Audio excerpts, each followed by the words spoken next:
Good morning, students. Today we will discuss about the chapter alcohol and the phenols. In this part, we will discuss about the classification and the nomenclature of the alcohol and the phenols. So first of all, we will see about the definition of alcohol and the phenols. So how will you define the alcohols? Alcohols are those compounds which are obtained by replacing the H atom of aliphatic hydrocarbons or the side chain of the aromatic hydrocarbons by OH group are called alcohols. अगर हम किसी aliphatic hydrocarbons के अंदर से जैसे methane है ethane है अगर उसका एक एच हटा के OH लगा दें या जो साइड चेन है एरोमेटिक हाइड्रोकार्बन्स की उसका एच हटा के OH लगा दें तो ऐसे कंपाउंड्स को आप क्या कहते हैं एल्कोहल्स। फिर डेफिनेशन हो गई एल्कोहल्स की कि the species which are formed by the replacement of one or more H atoms from aliphatic hydrocarbons or from the side chain of the aromatic hydrocarbons by OH group are called alcohols. So how will you define the phenol now? अगर हम if we replace the H atom directly from the benzene by OH group, if we replace the H atom of the benzene ring by the OH group, then the compound thus formed called phenol. जैसे आपको diagram में दिख रहा है benzene का एक H है हमने रिप्लेस किया किसके द्वारा OH के द्वारा तो ये जो कंपाउंड बन गया कौन है ये फिनोल है।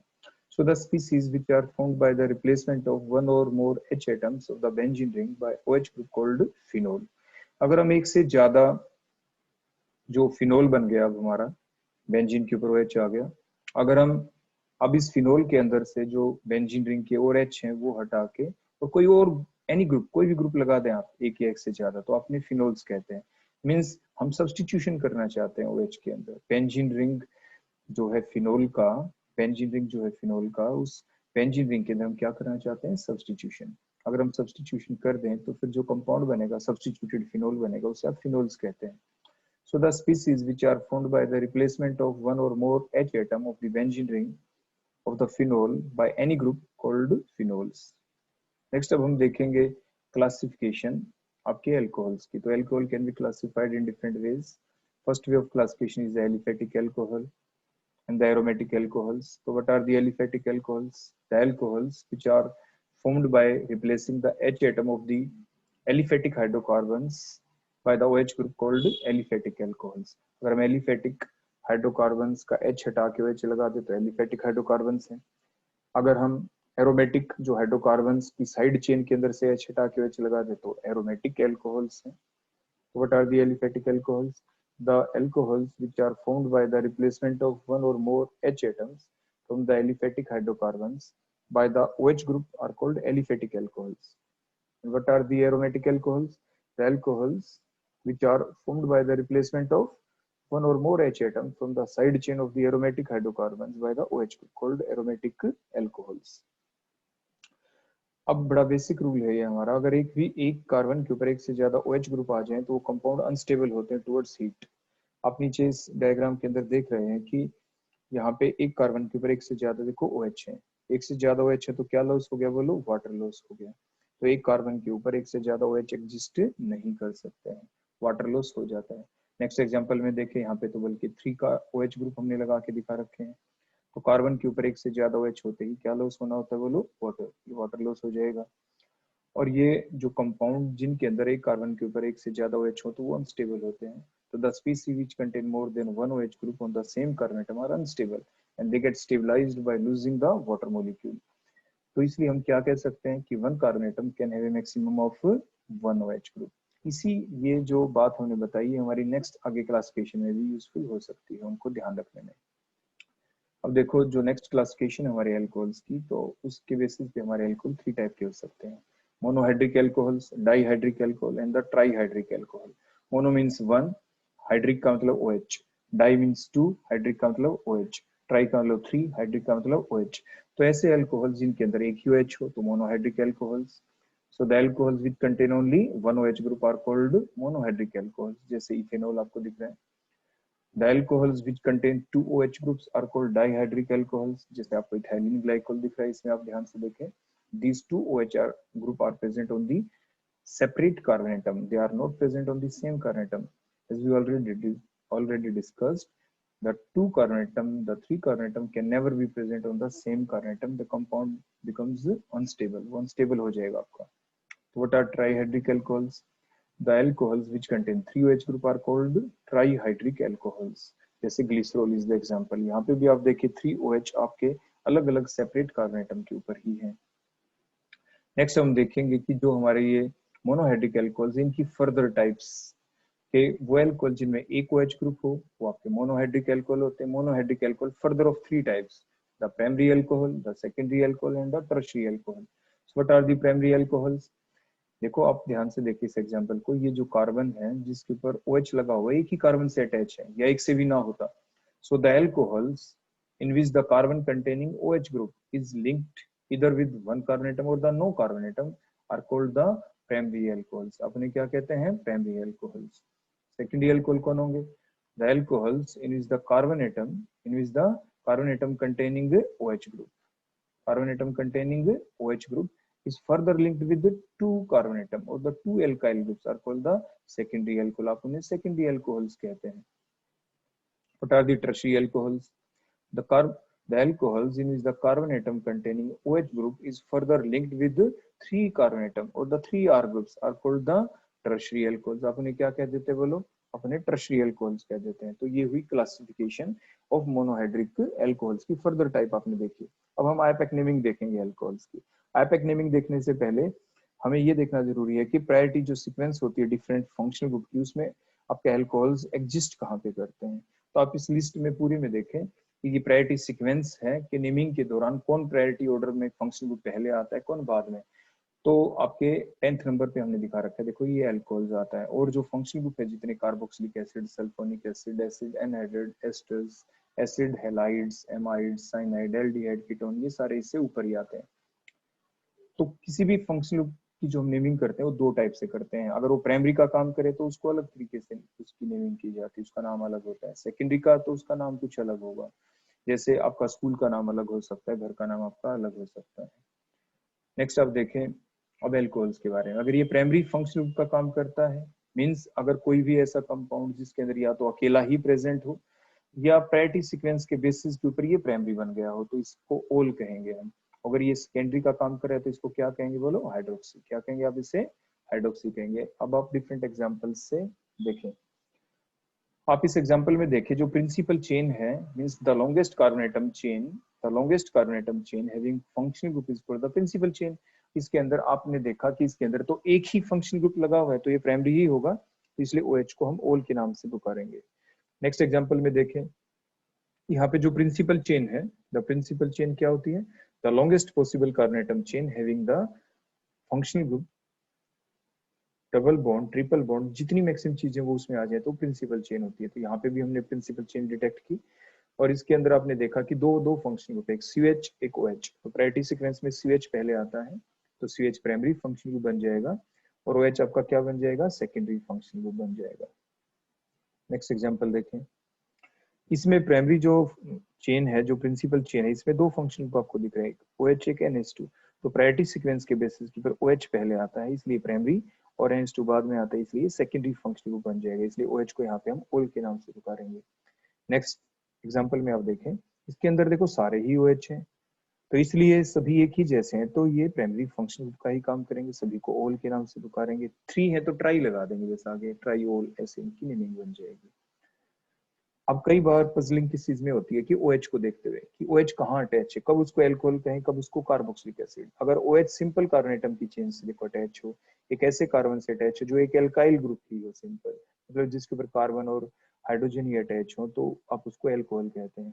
अगर OH कार्बोनिल ग्रुप से अटैच हो जाए, that whole collectively called as CH, carboxylic acid आप कह देते हैं. तो इस चीज को आप ध्यान रखेंगे. अब हम देखेंगे कि नेमिंग कैसे की जाती है. तो नेमिंग के कुछ रूल हैं. ये 5 पार्ट होते हैं किसी भी आईपैक जो नेमिंग करते हैं उसके. मैक्सिमम से मैक्सिमम 5 पार्ट होते हैं. फर्स्ट पार्ट वर्ड रूट होता है जो सबसे पहले लिखा जाता है. उसके राइट साइड में सेकंड पार्ट आता है प्राइमरी सफिक्स. उसके राइट साइड में सेकेंडरी सफिक्स पार्ट आता है जो प्राइमरी फंक्शन ग्रुप की इंफॉर्मेशन देगा. उसके फिर वर्ड रूट के लेफ्ट में जो आता है वो आपका प्राइमरी प्रीफिक्स है, अगर आपकी जो प्रिंसिपल चेन है वो अगर रिंग की फॉर्म में है तो. और जितने भी और सब्स्टिट्यूएंट बच गए वो सारे सेकेंडरी प्रीफिक्स कहलाते हैं। अब हम अपने गिवन कंपाउंड में देखते हैं कि जो प्रिंसिपल चेन है ये 3 कार्बन एटम की चेन है, इसलिए हमने प्रोप लिख दिया। कार्बन कार्बन के बीच में सिंगल बॉन्ड है तो प्राइमरी सफिक्स हम एन यूज करेंगे। प्राइमरी सफिक्स हमें क्या बताता है, whether the principal chain is saturated और द अनसैचुरेटेड, तो एन लगा दिया। उसके बाद एक फंक्शनल ग्रुप भी है और ये प्राइमरी का काम करेगा तो सेकेंडरी सफिक्स हो गया तो ओ लगा दिया। अब ओ ओल का ओ वोवल है इसलिए एन का ई हटा देंगे, हमारा नेक्स्ट रूल हो गया। देखो सिंपल क्वेश्चन कभी आपसे कोई पूछना चाहे तो पूछ सकता है कि आप ये बताएं प्रोपेनॉल में वर्ड रूट कौन है, तो आप कहेंगे प्रोपेनॉल में आप ये बताएं प्राइमरी सफिक्स कौन है, तो आप कहेंगे एन एन।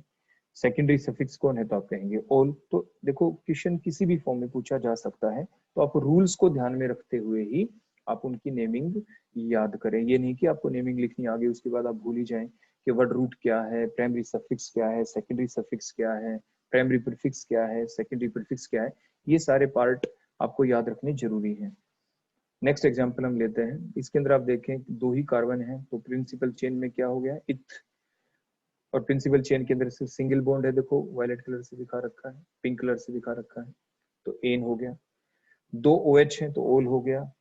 1,2 पोजीशन हम देंगे तो 1,2 डाइओल हो गया। अब डाई का जो लेटर डी है वो वोवल अब नहीं है तो ए एन ई का ई हम नहीं हटाएंगे। आपके जो न्यूमरल वैल्यू है 1 और 2 इसके बीच में देखो हम कोमा लगाएंगे, क्या लगाया बोलो इसके बीच में हमने कोमा। और जो न्यूमरल वैल्यू और अल्फाबेट इनके बीच में हाइफन लगाएंगे। तो ये बेसिक रूल्स हैं आईपैक के जो हम ध्यान रखने पड़ते हैं। नेक्स्ट एग्जांपल देखें, इसमें आप देखें जो हमारी प्रिंसिपल चेन है वो रिंग की फॉर्म में है। देखो प्रिंसिपल चेन वो होती है लॉन्गेस्ट कार्बन एटम चेन, देखो इसमें 3 कार्बन है इस चेन के अंदर, तो इसलिए हमने प्रोप लिख दिया। आगे हमने ए एन ई लगाया है प्राइमरी सफिक्स, क्योंकि प्रिंसिपल चेन के अंदर सिर्फ सिंगल बॉन्ड है। आगे हमने ओल लिखा है क्योंकि एक फंक्शनल ग्रुप लगा हुआ है ओ एच प्रिंसिपल चेन के ऊपर, तो सेकेंडरी सफिक्स ओल बन गया। रिंग की फॉर्म में है हमारी प्रिंसिपल चेन, इसलिए पॉइंट नंबर देखो जो 4 है प्राइमरी प्रीफिक्स, ये बताता है कि हमारी जो प्रिंसिपल चेन है साइक्लिक है या नहीं। साइक्लिक है तो साइक्लो लगाओ, हमने साइक्लो लिख दिया। अब प्रिंसिपल चेन के ऊपर जो और सब्स्टिट्यूएंट बच गए वो कौन है, देखो एक कार्बन वाला है तो मिथ कहते हैं, सब्स्टिट्यूएंट है तो वाई लगाते हैं, मिथाइल, ये भी मिथाइल, दोनों मिथाइल, तो डाई मिथाइल लिख दिया, डाई लगा दिया मिथाइल से पहले। अब सभी की पोजीशन लिखेंगे, ओ एच की पोजीशन 1 है, हमने 1 लिख दिया, आगे पीछे हाइफन लगा दिया। मिथाइल 2 हैं, 2 बार आए हैं तो 2,2 लिखा और हाइफन लगा दिया। ए एन ई का ही हटा देंगे क्योंकि ओ एल का ओ क्या है बोलो, वोवल है, बेसिक रूल है हमारा, तो ये इसका नाम बन गया 2,2 डाइमिथाइल साइक्लोप्रोपेन बनोल। नेक्स्ट एग्जांपल देखें, प्रिंसिपल चेन की डेफिनेशन क्या थी, the longest possible carbon atom chain having the functional group double bond triple bond, तो आप उसे प्रिंसिपल चेन कहते हैं। तो फंक्शनल ग्रुप तो देखो इस 3 कार्बन एटम की चेन के अंदर है, हम यहाँ पे बेंजीन रिंग को प्रिंसिपल चेन नहीं कह सकते हैं क्योंकि फंक्शनल ग्रुप इस 3 कार्बन एटम चेन के ऊपर अटैच है, so that the principal chain, इसलिए प्रोप लिख दिया। सिंगल बॉन्ड है तो ए एन लिख दिया, ए एन ई लिखेंगे ई हट जाएगा क्योंकि प्राइमरी फंक्शनल ग्रुप ओल है तो ओ एल का ओ की वजह से ई हट गया। पोजीशन 2 है तो 2 लिख दिया। 1 के ऊपर क्या लगा हुआ है, फिनाइल कहते हैं, जो बेंजीन रिंग जब ग्रुप की फॉर्म में अटैच होता है इसे फिनाइल ग्रुप कहते हैं। क्या कहते हैं इसे, फिनाइल, तो 1 फिनाइल, तो इसका नाम बन गया 1 फिनाइल प्रोपेन 2 ओल। अब नेक्स्ट एग्जांपल, इसमें देखें जो हमारी प्रिंसिपल चेन है वो बोलो कौन है, रिंग की फॉर्म में है। कितने कार्बन है इस रिंग में, 6, तो देखो हेक्स लिखा, रेड कलर से दिख रहा है। प्रिंसिपल चेन में आपको डबल बॉन्ड दिख रहे हैं तो देखो ई एन ई लिखा। अब प्रिंसिपल जो चेन है इसके ऊपर आपको ओ एच भी लगा दिख रहा है तो देखो ओ लिखा। नंबरिंग भी कर दी हमने लोएस्ट सम रूल को फॉलो करते 1 2 3 नंबरिंग कर दी। तो ओ एच को नंबर 1 तो ओल से पहले 1 लिखा। डबल बॉन्ड 2 और 3 के बीच में है तो लोएस्ट सम रूल छोटा नंबर देना है तो 2 लिखा ई एन ई से पहले। रिंग की फॉर्म में है तो साइक्लो लिख दिया हेक्स से पहले। अब सब्स्टिट्यूएंट कौन है, CH3 है तो मिथाइल लिख दिया हमने। 3 पोजीशन है तो 3 लिख दिया। ई एन ई का ई हटा देंगे क्योंकि ओ एल का ओ वोवल है तो इसका नाम बन गया 3 मिथाइल साइक्लोहेक्स 2 इन 1 ओल। तो ये हम नेमिंग देख रहे हैं हमारे एल्कोहल्स के लिए। नेक्स्ट एग्जांपल देखें, अब इसमें आप क्या करेंगे, दो दो फंक्शनल ग्रुप आ गए। अब बेंजीन रिंग के ऊपर लगा हुआ है प्राइमरी फंक्शनल ग्रुप, तो इसलिए बेंजीन रिंग ही आपका प्रिंसिपल चेन वाला पार्ट बनेगा। अगर हम इस साइड वाली चेन को हाइड कर दें तो ये बन गया बेंजोइक एसिड, देखो हमने नीचे लिख दिया बेंजोइक एसिड। अब जो साइड चेन लगी हुई है आप इसमें देखिए कार्बन कितने हैं, 3 कार्बन है, 3 कार्बन वाले को क्या कहते हैं, अगर OH ना होता तो प्रोपाइल। तो सिंपल नाम आ जाता है इसका, 2 के ऊपर प्रोपाइल है तो 2 प्रोपाइल कह देते हैं। तो देखो 2 कागज में प्रोपाइल लिख दिया। लेकिन अब ये सिंपल प्रोपाइल नहीं है, इस प्रोपाइल के अंदर भी कोई चीज लग गई, जो भी ग्रुप लग गया अब वो भी हम लिख देंगे यहाँ पे प्रोपाइल से पहले ब्रैकेट के अंदर, क्योंकि ये कॉम्प्लेक्स सब्स्टिट्यूएंट है सबसे पहले। लेकिन नंबरिंग करेंगे खुद इस कॉम्प्लेक्स सब्स्टिट्यूएंट के अंदर भी। तो जो बेंजीन रिंग से डायरेक्टली अटैच एटम है उसको हम 1 डैश कहेंगे, 2 dash, 3 dash and so on. तो बोलो 2 डैश पे कौन है, OH मींस हाइड्रोक्सी है, सेकेंडरी का काम कर रहा है। तो 2 डैश हाइड्रोक्सी लिख दिया हमने। तो कंप्लीट नाम क्या बन गया, 2 dash hydroxy propyl benzoic acid. अब हम देखेंगे कि अगर आपके सामने नाम दे रखा हो तो स्ट्रक्चर कैसे बनाए, क्योंकि आपके बहुत सारे क्वेश्चन आपके एग्जाम के अंदर आपके कन्वर्जन के बेसिस पे आने होते हैं, जिनमें कंपाउंडों के नाम लिखे होते हैं। आपको पहले उसकी स्ट्रक्चर ड्रा करनी पड़ती है और फिर आप वो कन्वर्जन करते हैं। तो ये जो बिना पूछे ये क्वेश्चन अपने आप आपसे पूछ लिया जाता है एग्जाम में, कहा भी नहीं आपको कि भाई ये जो नाम है इसकी स्ट्रक्चर ड्रा करें, क्योंकि वो आपके लिए जरूरी है, स्ट्रक्चर ड्रा करेंगे तभी तो कन्वर्जन होगा। तो ये आपके लिए ये नाम हमने लिखा है 3 मिथाइल साइक्लोहेक्स 2 इन 1 ऑल। तो सबसे पहला काम है इसके अंदर हमें क्या सर्च आउट करना है, इसके अंदर हमें ढूंढना वर्ड रूट और फिर प्राइमरी सफिक्स। तो देखो वर्ड रूट इसमें कौन है, हेक्स, और प्राइमरी सफिक्स क्या है, इन, मतलब 6 कार्बन है। और उससे पहले देखो क्या कोई आपका सेकेंडरी प्रीफिक्स लगा हुआ है। प्राइमरी जैसे वर्ड रूट होता है, वर्ड रूट के आगे क्या होता है, प्राइमरी सफिक्स, उसके आगे सेकेंडरी सफिक्स, उससे पहले प्राइमरी प्रीफिक्स। तो प्राइमरी प्रीफिक्स होता है ये। तो प्राइमरी प्रीफिक्स बोलो कौन है, जो हमें ये बताता है कि जो प्रिंसिपल चेन है वो रिंग की फॉर्म है, यानी देखो साइक्लो भी आ गया। तो अब हम क्या करेंगे, देखो हेक्स आ गया, साइक्लो भी आ गया, तो हमने 6 कार्बन ड्रा किए, रिंग की फॉर्म में किए, स्टेट चेन की फॉर्म में नहीं किए क्योंकि साइक्लो लगा हुआ है। उसके बाद देखो इन भी है। अब हम नंबरिंग कर देंगे 6 कार्बन की, 1 2 3 4 5 6, देखो नंबरिंग कर दी। अब हर नंबरिंग के ऊपर जो जो चीज हमें दिख रही है नाम के अंदर वो हम वहां पे इंट्रोड्यूस कर देंगे। जैसे इन दिख रहा है डबल बॉन्ड, 2 का मतलब 2 और 3 के बीच में, 2 का मतलब 1 और 2 के बीच में नहीं करेंगे, 2 और 3 के बीच में। तो लोवेस्ट नंबर हम लोवेस्ट हम रूल यूज करते हैं, बोलो 2 और 3 का मतलब नंबर 2 के ऊपर डबल बॉन्ड, और 1 के ऊपर बोलो कौन है, OH। उसके बाद 3 के ऊपर बोलो कौन है, मिथाइल। अब जो बची हुई वैलेंसी है किसी भी कार्बन को देखें, इस कार्बन के देखें, देखो 3 बॉन्ड बने हैं 1 2 3, तो एक बॉन्ड बच गया ना अभी, तो 1H लग जाएगा and so on. Her carbon atom की आप वैलेंसी कंप्लीट कर देंगे by using the H atom, और वो स्ट्रक्चर बन जाएगी। अब हम आईपैक नेमिंग देखेंगे कुछ एरोमेटिक कंपाउंड्स की। एरोमेटिक कंपाउंड का बेसिक रूल होता है कि अगर कोई भी ऐसा एरोमेटिक कंपाउंड जिसमें सिर्फ एक ही फंक्शनल ग्रुप हो तो उसका कॉमन नेम और आईपैक नेम सेम होता है। लेकिन उससे पहले हम कुछ बेसिक स्ट्रक्चर देख लें, जैसे इसको हम बेंजीन कहते हैं। अगर हम एक एच हटा दे तो इसे फिनाइल कहते हैं। अब देखें हमने फिनाइल का जो एक एच हटाया था बेंजीन रिंग का, जो फिनाइल बना उसके ऊपर OH लगा दिया, तो यही इसका कॉमन नेम है, यही इसका आईपैक नेम फिनोल। फिनोल क्या नाम हो गया बोलो इसका, फिनोल। अगर बेंजीन रिंग के ऊपर से हमने एक एच हटाया तो फिनाइल था, अगर एक से ज्यादा एच हटा दे तो वो एराइल ग्रुप कहलाता है। तो ग्रुप क्या बन जाता है, एराइल। अगर बेंजीन रिंग के ऊपर जो हमने एक एच हटाया था और वहां पे अगर हम CH3 लगाते तो उसे क्या कहते हैं, मिथाइल बेंजीन या टोलविन। अगर हम टोलविन का एक एच हटा दें तो जो ग्रुप बनेगा उसे कहते हैं बेंजाइल। क्या कहते हैं आप इसे, बेंजाइल। अब इस बेंजाइल के ऊपर OH लगा देंगे तो बेंजाइल एल्कोहल बन जाएगा, NH2 लगाते हैं तो बेंजाइल एमीन बन जाता है एंड सो ऑन। अब हम देखेंगे रूल नंबर 2। रूल नंबर 2 क्या कहता है कि अगर बेंजीन रिंग के ऊपर एक से ज्यादा फंक्शनल ग्रुप हो तो फिर हम उनकी प्रायोरिटी देखेंगे, कौन प्रायोरिटी सीक्वेंस में पहले आता है, वो प्राइमरी फंक्शनल ग्रुप, जो बाद में आता है वो secondary functional group. If an aromatic compound has more than one functional group on the nuclear part, then give the lowest number to the primary functional group. अब देखो हमने सेकेंडरी फंक्शनल ग्रुप को हाइड कर लिया, बोलो नाम क्या बन गया इसका, बेंजोइक एसिड। क्या बन गया, बेंजोइक एसिड। अब नंबरिंग कर देंगे 1 2, CH वो कार्बन जिसके ऊपर CH लगा उसको 1 देंगे और जिसपे OH उसको नंबर 2 कहेंगे। तो 2 के ऊपर हाइड्रोक्सी है तो नाम बन गया 2 हाइड्रोक्सी बेंजोइक एसिड। नेक्स्ट हम देखेंगे जो एरोमेटिक हाइड्रोकार्बन होता है, अगर उसके ऊपर कोई साइड चेन लगी हुई है तो उसके 2 पार्ट बन जाते हैं ऐसे एरोमेटिक हाइड्रोकार्बन के, एक न्यूक्लियर पार्ट और एक साइड चेन, एक न्यूक्लियर पार्ट और एक साइड चेन। फर्दर अब हम देखेंगे कि जो एरोमेटिक हाइड्रोकार्बन है उनको कैसे हम फर्दर डिफरेंट टाइप्स में डिवाइड कर सकते हैं। तो 2 टाइप से कर सकते हैं, एक तो न्यूक्लियर सब्स्टिट्यूटेड कंपाउंड, एक साइड चेन सब्स्टिट्यूटेड कंपाउंड। अगर बेंजीन रिंग का H हटा के हम डायरेक्टली कोई ग्रुप लगा देते हैं तो वो न्यूक्लियर सब्स्टिट्यूटेड कंपाउंड कहलाता है। और साइड चेन का कोई H हटा के वहां पे कोई फंक्शनल ग्रुप लगा दें तो फिर उसको साइड चेन सब्स्टिट्यूटेड कंपाउंड कहते हैं। तो what are the nuclear substituted compound, जैसे आपको इस एग्जांपल में दिखा, बेंजीन का H हटा के हमने कोई फंक्शनल ग्रुप लगा दिया। So the compound in which the functional group is directly attached to the benzene ring are called nuclear substituted compound. And if the functional group is attached to the side chain, then they are called side chain substituted compound. जैसे ये benzyl alcohol example है जो आपको यहाँ पे दिख रहा है।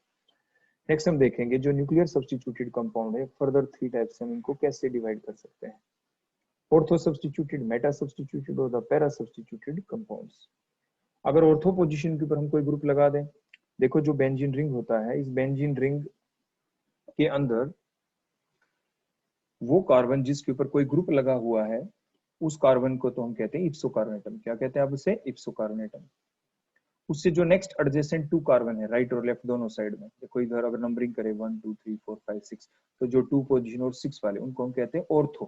क्या कहते हैं उन्हें? ऑर्थो। ओ से लिखते हैं या 1 2 पोजीशन या सिंपली 2। अब उससे जो नेक्स्ट अगले दो है राइट और लेफ्ट 3 और 5 वाले, उसे कहते हैं मेटा पोजीशन। आप क्या कहते हैं? Meta position. उसको एम से रिप्रेजेंट करते हैं, या 1 3 या 3 पोजीशन। और जो लास्ट में पोजीशन बच गई उसको कहते हैं पैरा पोजीशन। तो अगर हम कोई भी सब्स्टिट्यूएंट कहाँ पे लगा दें, अगर हम ऑर्थो पे लगा दें, पोजीशन 2 पे लगा दें, तो उसे कहेंगे ऑर्थो सब्स्टिट्यूटेड कंपाउंड। तो compound in which the substituents are present on C2 और द C6 पोजीशन, क्योंकि दोनों ही ऑर्थो हैं तो अपने ऑर्थो सब्स्टिट्यूटेड कंपाउंड कहेंगे। अगर C3 और C5 पे लगा दे तो मेटा सब्स्टिट्यूटेड कंपाउंड कहेंगे। और अगर हम 4 पोजीशन के ऊपर लगा दे तो उन्हें आप पैरा सब्स्टिट्यूटेड कंपाउंड कहेंगे। अपने क्या कहेंगे? पैरा सब्स्टिट्यूटेड कंपाउंड्स आप कह देते हैं। तो आपने देखा कि जो ये न्यूक्लियर सब्स्टिट्यूटेड जो कंपाउंड थे, फर्दर आपके डिफरेंट टाइप के हो गए। आपके कौन कौन से हो गए बोलो? पैरा सब्स्टिट्यूटेड, ऑर्थो सब्स्टिट्यूटेड और Meta substituted. So that all about your alcohol and phenol nomenclature.